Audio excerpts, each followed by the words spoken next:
Hey y'all, what's going on? Holman's Outdoor Solutions here.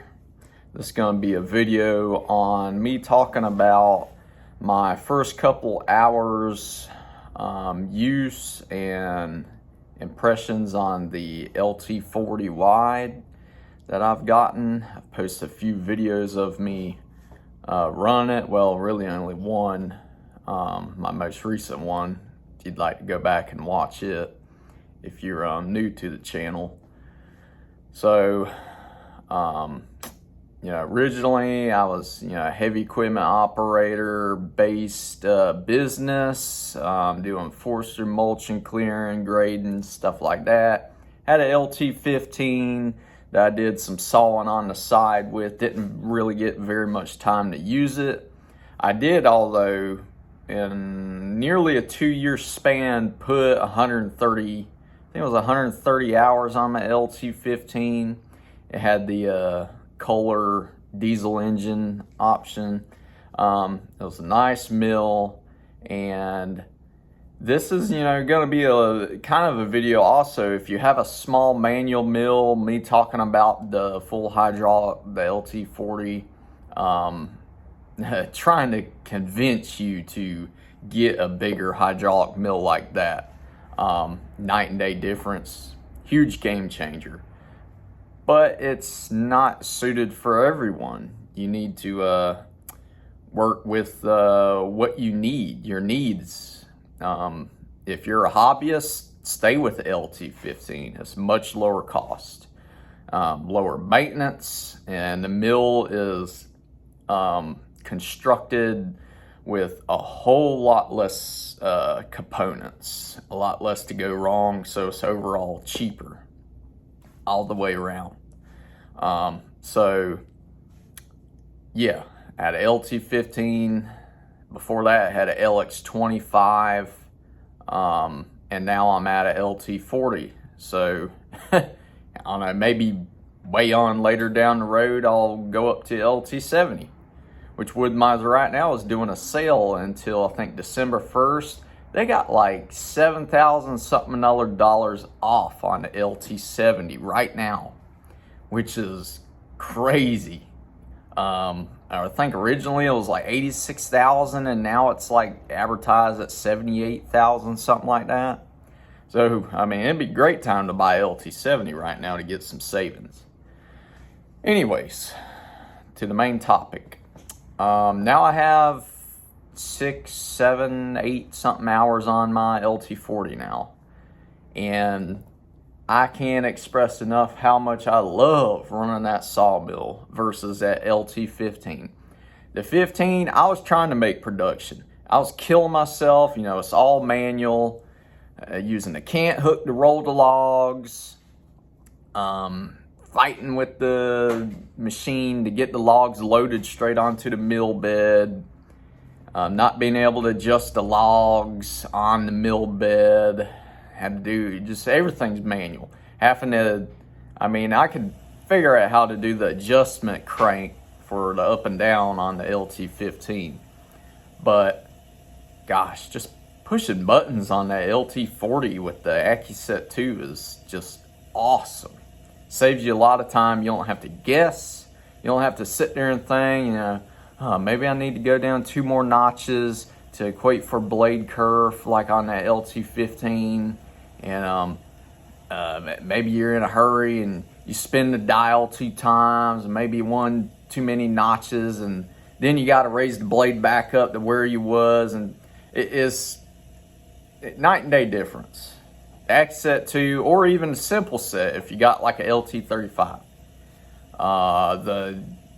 The time savings with those set works is huge. And it's, it took me a few days to, well, I shouldn't say days. Heck, I only got 6 to 8 hours on my LT40 now.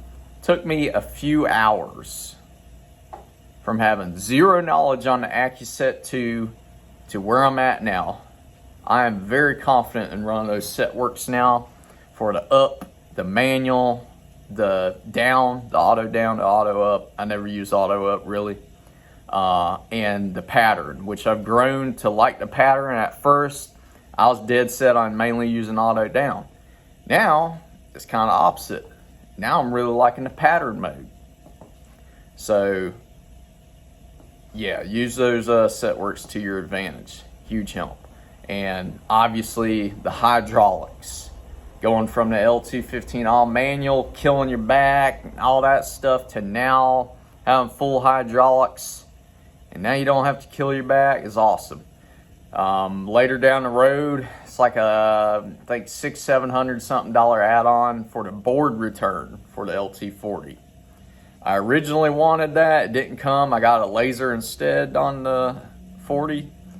So now I have to saw them by myself, walk around the saw head to grab the waste board or jacket board, whatever you want to call it, off the mill, or to grab my boards that I've sawn off the mill. Sometimes when I'm sawing my cant down, I'll just leave the cant there and saw all the way down to my very last board and then grab them all off instead of doing each individual one as I'm going. If I had a off bearer, I'd just get them to take the board off every time I made the board cut when I finished. But I'd say that's really only the slow point, is grabbing the material off the mill once it's ready to come off, once it's cut.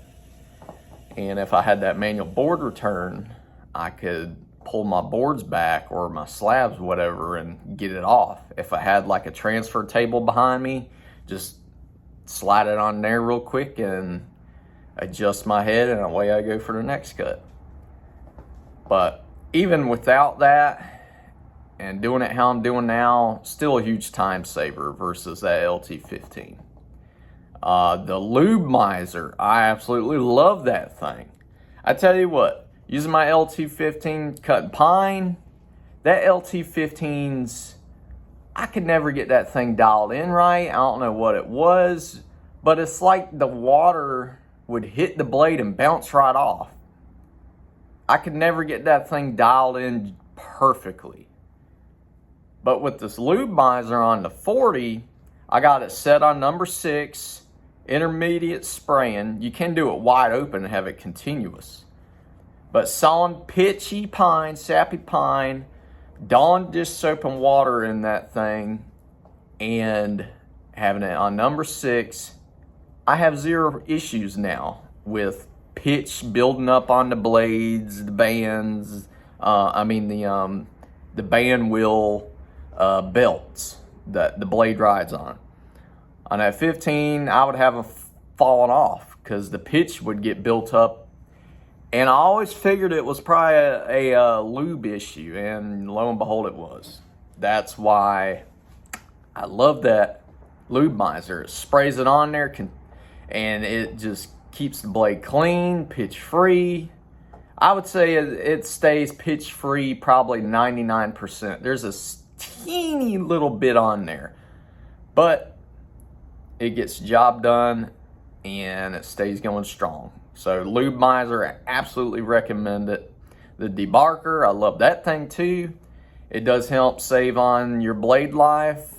You got to think, if the blade has to cut through extra material like bark, especially really abrasive stuff like pine bark, that stuff can, significantly wear on your blade more. As if, you have the debarker run ahead of your blade. That really does help out in the long run and gets more board footage out of your blade. Anyway, you can make your blade last longer before swapping it out. That's a huge thing, especially when you're in production. So the debarker add-on, I love that thing. I love the 2 additional squaring arms on the side. Having those, I think, originally it would come with 2, but when you get 2 additional ones added on, so you got 4 total now. And you can saw up even shorter logs, which is awesome. Or if you have like a cookie miser, you can mount that thing on there, and that just helps out having 2 really close together squaring arms. So I love that addition too. And the laser, I have used it some, but not very much. And Trying to think of the other add-ons I got with it. Oh, the high performance blade guys. Those are pretty nice. I wouldn't say they're a must, but they are nice to have.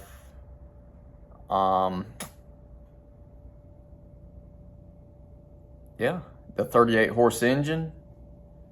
That thing works awesome. It's got good power. I'd say it's got great power, actually.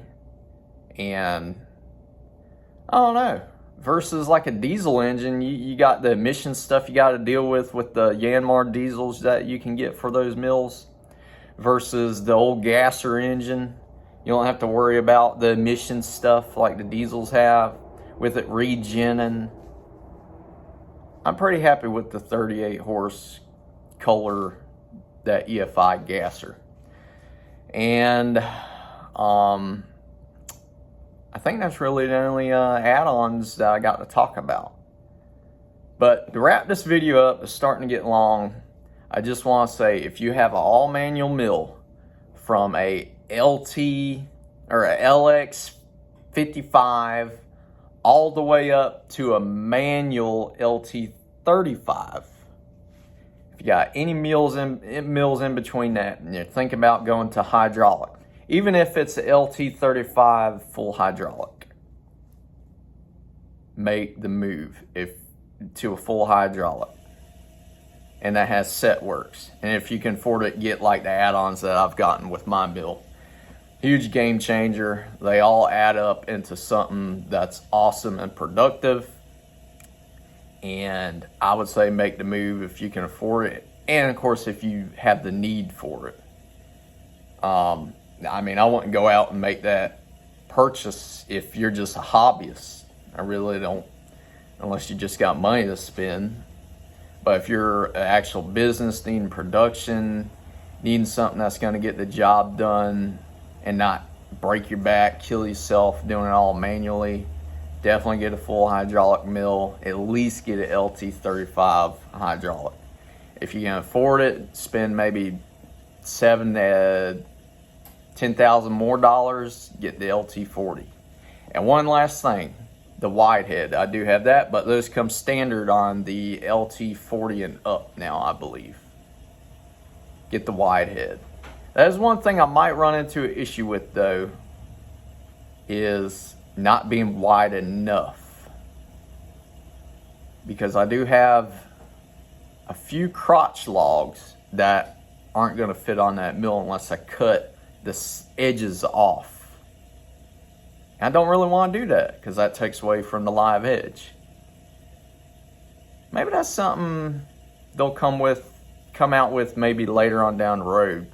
It's kind of like a median point, not like a slab head that's super wide, but maybe something that's got a few more inches that you can go with. Instead of a 3-foot capacity, 36 inch, maybe they could come out with something 7 more inches wide or 6 more inches wide, something in the 40-inch capacity range.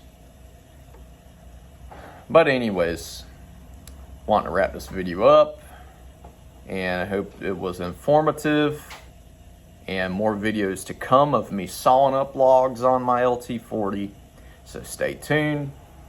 And I hope this video helped you out if you're on the fence of going from manual to hydraulic. You have a good one.